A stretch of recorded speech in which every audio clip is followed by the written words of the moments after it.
Assalamualaikum warahmatullahi wabarakatuh. Learning kita duduk di stesen kereta api Komresu Lao Chin di stesen Wang Wian dah. Lepas tu lah ni kita tunggu nak naik di Vientiane. Lepas tu pas Vientiane tu kita nak naik kereta situ Pertanian jadi bakak dah. Kereta Komresu ni mari di Cina lagi. Lepas tu dia pelajaran dia disapa di Vientiane, Lao. Lepas tu lah ni duk tengok wak dah. Kereta api Komresu di hubung sampai Korak dah. Tak lama pun kita pergi Cina tak ayah lah. Ni kereta api ni tiket je dah. Siap dah boleh siap dah campan app aku dah apa boleh. Okey dah.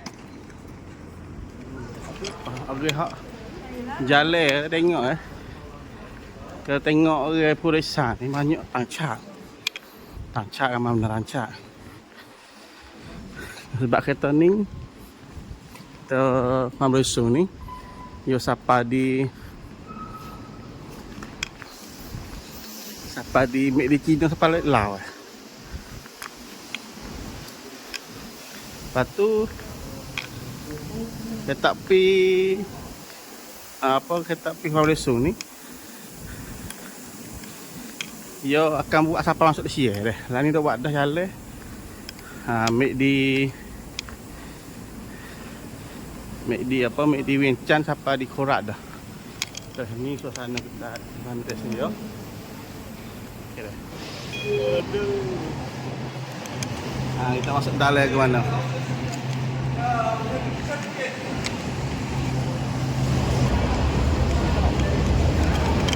Tetapi ni banyak tancak lah. Masalah dengan Cina.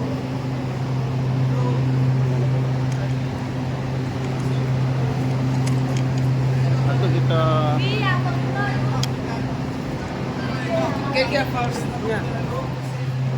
masuk dalam kan dah.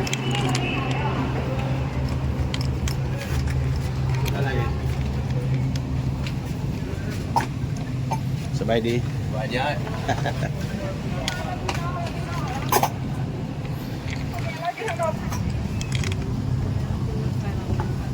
Masuk dalam tak?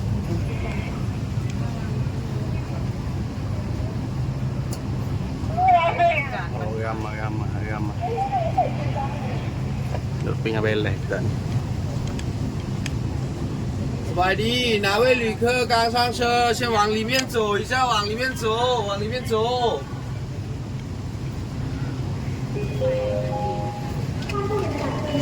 Cuba tengok ada kereta molek. Kereta ni kereta international.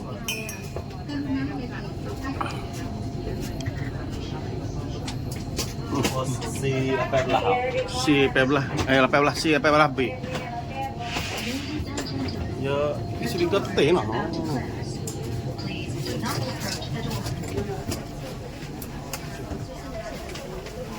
Ni. CB.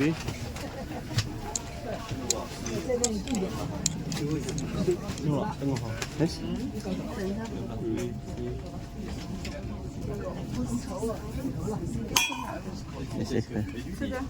C and B. You what's it? Are you what? สำหรับท่านผู้โดยสารที่หาพบถึงรถกรุณาเข้านั่งตามทางระเบียบในที่รถไฟ Yang dah sini dah. ขอให้บรรดาการนำกระเป๋าและเงินที่ตัวสำคัญไว้ในสังเกตเงินส่วนขันเทิงเอกสาร